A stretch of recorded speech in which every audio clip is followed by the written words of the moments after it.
حاجی صاحب نے آخری عمر میں فیکٹری لگا لی اور وہ 24 گھنٹے فیکٹری میں رہنے لگے۔ وہ 16 سے 18 گھنٹے دفتر میں کام کرتے تھے اور جب تھک جاتے تھے تو فیکٹری کے گیسٹ ہاؤس میں سو جاتے تھے۔ حاجی صاحب کے مزاج کی یہ تبدیلی سب کے لیے حیران کن تھی۔ وہ 30 برس تک دنیا داری، کاروبار اور روپے پیسے سے الگ تھلگ رہے تھے۔ انہوں نے یہ عرصہ عبادت اور ریاضت میں گزارا تھا اور اللہ تعالیٰ نے انہیں اس ریاضت کا بڑا خوبصورت صلہ دیا تھا۔ وہ اندر سے روشن ہو گئے تھے۔ وہ صبح 8 بجے اپنی بیٹھک کھولتے تھے اور رات گئے تک ان کے گرد لوگوں کا مجمع رہتا تھا۔ لوگ اپنی اپنی حاجت لے کر ان کے پاس آتے تھے۔ وہ ان کے لیے دعا کا ہاتھ بلند کر دیتے تھے اور اللہ تعالیٰ سائل کے مسائل حل فرما دیتا تھا۔ اللہ تعالیٰ نے ان کی دعا کو قبولیت سے سرفراز کر رکھا تھا۔ لیکن پھر اچانک حاجی صاحب کی زندگی نے پلٹا کھایا۔ وہ ایک دن اپنی گدی سے اٹھے، بیٹھک بند کی، اپنے بیٹوں سے سرمایہ لیا اور گارمنٹس کی ایک درمیانے درجے کی فیکٹری لگا لی۔ انہوں نے اس فیکٹری میں 500 خواتین رکھیں۔ خود اپنے ہاتھوں سے یورپی خواتین کے لیے کپڑوں کے نئے ڈیزائن بنائے۔ یہ ڈیزائن یورپ بھجوائے، باہر سے آرڈر آئے اور حاجی صاحب نے مال بنوانا شروع کر دیا۔ یوں ان کی فیکٹری چل نکلی اور حاجی صاحب دونوں ہاتھوں سے ڈالر سمیٹنے لگے۔ دنیا میں اس وقت گارمنٹس کی کم و بیش 2-3 کروڑ فیکٹریاں ہوں گی اور ان فیکٹریوں کے اتنے ہی مالکان ہوں گے، لیکن ان 2-3 کروڑ مالکان میں حاجی صاحب جیسا کوئی دوسرا کردار نہیں ہوگا۔ پوری دنیا میں لوگ بڑھاپے تک کاروبار کرتے ہیں اور بعد ازاں روپے پیسے اور اکاؤنٹ سے تائب ہو کر اللہ اللہ شروع کر دیتے ہیں، لیکن حاجی صاحب ان سے بالکل الٹ ہیں۔ انہوں نے 35 سال کی عمر میں کاروبار چھوڑا، اللہ سے لو لگائی، لیکن جب وہ اللہ کے قریب ہو گئے تو انہوں نے اچانک اپنی آباد خانقاہ چھوڑی اور مکروہات کے گڑھے میں چھلانگ لگا دی۔ وہ دنیا کے واحد بزنس مین ہیں جو فیکٹری سے درگاہ تک گئے تھے اور پھر درگاہ سے واپس فیکٹری پر آ گئے۔ حاجی صاحب کی کہانی ایک کتے سے شروع ہوئی تھی اور کتے پر ہی آ کر ختم ہوئی تھی۔ یہ 35 برس پرانی بات تھی۔ حاجی صاحب کی گارمنٹس کی فیکٹری تھی۔ حاجی صاحب صبح صبح فیکٹری چلے جاتے تھے اور رات بھیگے تک کام کرتے تھے۔ ایک دن وہ فیکٹری پہنچے تو انہوں نے دیکھا ایک درمیانے قد کاٹ کا کتا گھسیٹ گھسیٹ کر ان کے گودام میں داخل ہو رہا ہے۔ حاجی صاحب نے غور کیا تو پتہ چلا کتا شدید زخمی ہے۔ شاید وہ کسی گاڑی کے نیچے آ گیا تھا جس کے باعث اس کی 3 ٹانگیں ٹوٹ گئی تھیں اور وہ صرف ایک ٹانگ کے ذریعے اپنے جسم کو گھسیٹ کر ان کے گودام تک پہنچا تھا۔ حاجی صاحب کو کتے پر بڑا رحم آیا۔ انہوں نے سوچا وہ کتے کو جانوروں کے کسی ڈاکٹر کے پاس لے جاتے ہیں، اس کا علاج کراتے ہیں اور جب کتا ٹھیک ہو جائے گا تو وہ اسے گلی میں چھوڑ دیں گے۔ حاجی صاحب نے ڈاکٹر سے رابطے کے لیے فون اٹھایا، لیکن نمبر ملانے سے قبل ان کے دل میں ایک انوکھا خیال آیا اور حاجی صاحب نے فون واپس رکھ دیا۔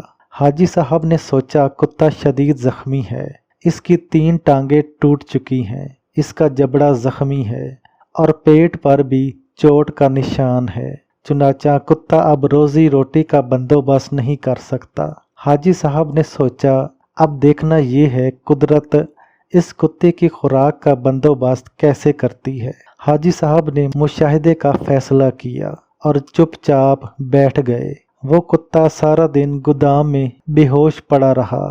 شام کو جب اندھیرا پھیلنے لگا تو حاجی صاحب نے دیکھا ان کی فیکٹری کے گیٹ کے نیچے سے ایک دوسرا کتا اندر داخل ہوا۔ کتے کے منہ میں ایک لمبی سی بوٹی تھی۔ کتا چباتا چباتا گودام تک پہنچا، زخمی کتے کے قریب آیا۔ اس نے پاؤں سے زخمی کتے کو جگایا اور بوٹی اس کے منہ میں دے دی۔ زخمی کتے کا جبڑا حرکت نہیں کر رہا تھا۔ चुनाचा इसने बोटी वापस उगल दी। सेहतमंद कुत्ते ने बोटी उठाकर अपने मुंह में डाली, बोटी चबाई। जब वो अच्छी तरह नरम हो गई तो इसने बोटी का लुकमा सा बनाकर जख्मी कुत्ते के मुंह में दे दिया। जख्मी कुत्ता बोटी निगल गया। इसके बाद वो कुत्ता गोदाम से बाहर आया। इसने पानी के हौज में अपनी दुम गीली की, वापस गया और दुम जख्मी कुत्ते के मुंह में दे दी। जख्मी कुत्ते ने सेहतमंद कुत्ते की दुम चूस ली। सेहतमंद कुत्ता इस कार्रवाई के बाद इत्मीनान से वापस चला गया। हाजी साहब मुस्कुरा पड़े। इसके बाद ये खेल रोजाना होने लगा। रोज कुत्ता आता, जख्मी कुत्ते को बोटी खिलाता, पानी पिलाता और चला जाता। हाजी साहब कई दिनों तक ये खेल देखते रहे। एक दिन हाजी साहब ने अपने आप से पूछा, वो कुदरत जो इस जख्मी कुत्ते को रिस्क फराहम कर रही है, क्या वो मुझे 2 वक्त की रोटी नहीं देगी? सवाल बहुत दिलचस्प था। हाजी साहब रात तक इस सवाल का जवाब तलाश करते रहे, यहाँ तक कि वो तवक्कल की हकीकत को भांप गए। इन्होंने फैक्ट्री अपने भाई के हवाले की और तारिक दुनिया हो गए। वो महीने के 30 दिन रोजे रखते और सुबह सादिक से अगली सुबह काजिब तक रकू व सजूद करते। वो बरसों अल्लाह के दरबार में खड़े रहे। इस अरसे में अल्लाह इन्हें रिस्क भी देता रहा और इनकी दुआओं को कबूलियत भी, यहाँ तक कि वो सूफी बाबा के नाम से मशहूर हो गए और लोग इनके पाँव की खाक का तवीज़ बनाकर गले में डालने लगे। लेकिन फिर एक दूसरा वाक़या पेश आया और सूफी बाबा दोबारा हाजी साहब हो गए। ये सर्दियों की एक नीम गर्म दोपहर थी। सूफी बाबा की बैठक में दर्जनों अकीदतमंद बैठे थे। सूफी बाबा इनके साथ रूहानियत की रमूज शेयर कर रहे थे। बातों ही बातों में सूफी बाबा ने कुत्ते का किस्सा छेड़ दिया और इस किस्से के आखिर में हाजरीन को बताया, रिस्क हमेशा इंसान का पीछा करता है, लेकिन हम बेवकूफ़ इंसानों ने रिस्क का पीछा शुरू कर दिया है। अगर इंसान की तवक्कुल जिंदा हो तो रिज्क इंसान तक ज़रूर पहुंचता है, बिल्कुल इस कुत्ते की तरह जो ज़ख्मी हुआ तो दूसरा कुत्ता इसके हिस्से का रिस्क लेकर इसके पास आ गया। मैंने इस ज़ख्मी कुत्ते से तवक्कुल सीखी, मैंने दुनियादारी तर्क की और अल्लाह की राह में निकल आया।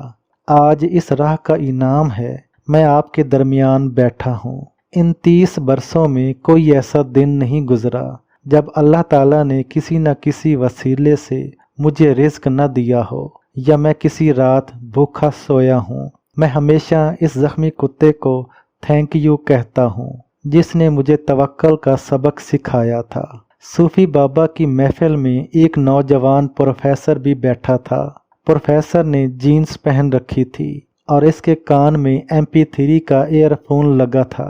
नौजवान प्रोफेसर ने ईयरफोन उतारा और कहका लगाकर बोला, सूफी बाबा, इन दोनों कुत्तों में अफजल ज़ख्मी कुत्ता नहीं था, बल्कि वो कुत्ता था जो रोज़ शाम को ज़ख्मी कुत्ते को बोटी चबा कर खिलाता था और अपनी गीली दुम से इसकी प्यास बुझाता था। काश आपने ज़ख्मी कुत्ते की तवक्कुल की बजाय सेहतमंद कुत्ते की खिदमत, कुर्बानी और इसार पर तवज्जो दी होती तो आज आपकी फैक्ट्री 500-600 लोगों का चूल्हा जला रही होती। सूफी बाबा को पसीना आ गया। नौजवान प्रोफेसर बोला, सूफी बाबा, ऊपर वाला हाथ नीचे वाले हाथ से अफजल होता है। वो सेहतमंद कुत्ता ऊपर वाला हाथ था जबकि ज़ख्मी कुत्ता नीचे वाला। अफसोस आपने नीचे वाला हाथ तो देख लिया लेकिन आपको ऊपर वाला हाथ नज़र न आया।